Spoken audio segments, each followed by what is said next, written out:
Hi, Steve. How How you are been? you doing? Good. So I had a question. You were talking about the natural state. I wanted to confirm something to see if it's correct.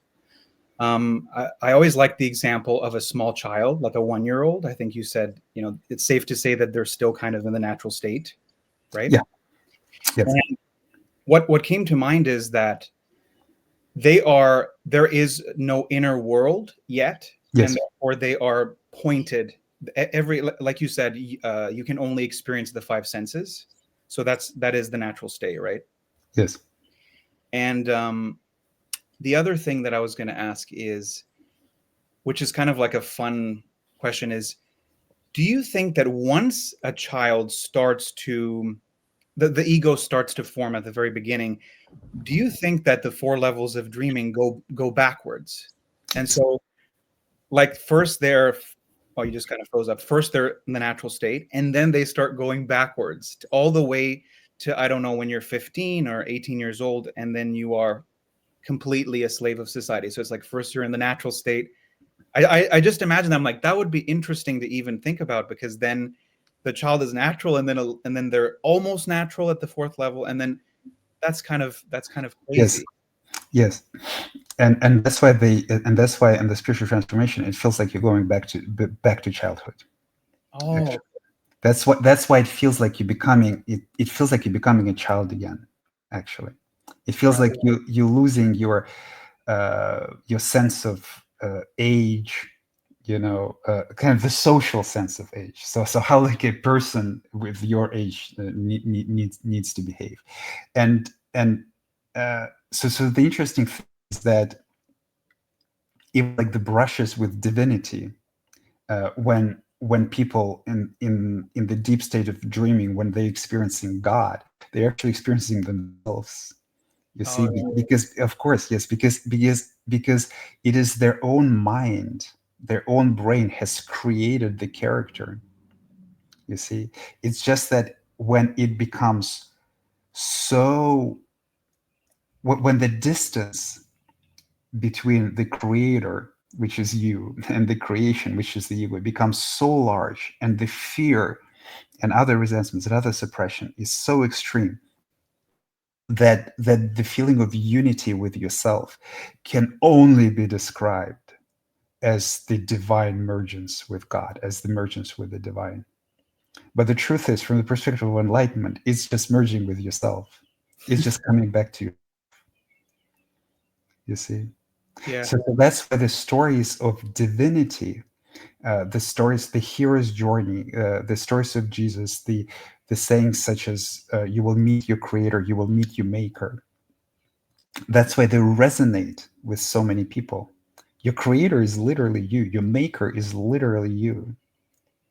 That's why there is no danger. It is safe. I mean, the spiritual journey is safe. It feels the tremendous fear that comes up is the fear of the ego to let go. Is the fear of the ego to let go into yourself, into love. It's the fear of becoming yourself again. You know. Yeah, that's incredible. So it's like, you could say that the psychological self, which is the ego, the entity, all different names, the inner world, it's the destruction of the inner world. And then eventually, when if you're able to go full circle, then that's why I think you heard, I think it was Frank Yang, and you were talking to him, like, once you're in that state or whatever, if you're looking at something, you are that thing. Like if you're looking at the mountain, it's like you become the mountain, because there's no, is it correct to say there is no subject? Because usually there's subject and object, right? In terms of perception. Yes. So in the dream state, the subject of experience is the ego. So we are under the illusion in the dream state that it is our ego that sees, feels. The truth is it's basically the artificial construct of the mind that just talks a lot, Hmm. right? So when we realize ourselves as consciousness, we actually realize we have been consciousness all along, and the ego itself have been arising in consciousness. So in the natural state, both the vision, for example, the mountain, and the ego, what's left of it, arise in consciousness. But in the dream state, we're under the illusion that it's actually the ego that sees the mountain. So it can be very kind of crazy from the perspective of the ego, right? So from the perspective of ego, enlightenment is death, but because it goes away, but it's not real death. It all happens in the mind. It has It, nothing to do with the body. The body survives is just fine. All the senses become much more pleasurable, and in a direct experience. Uh, but the ego occupies, inhabits this internal world, and then it kind of lies to you. It deceits because it tries to hide from you. See, it doesn't want to be seen by you.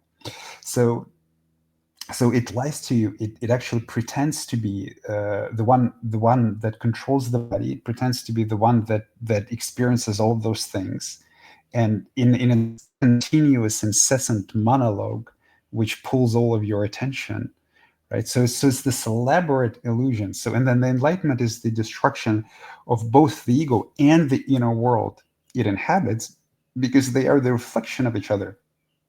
There cannot be an inner world without the ego that inhabits it, because it would be completely useless. And then there cannot be the ego without the inner world that it inhabits. So it's kind of just like a night dream, right? If you're just a character in the night dream and then nothing happens in the night dream, then it's not a dream. It's just nothingness. It's just blackness. You just, there's nothing happening. So you have to create both the universe in which something happens and the character, the subjective persona to which it happens. right.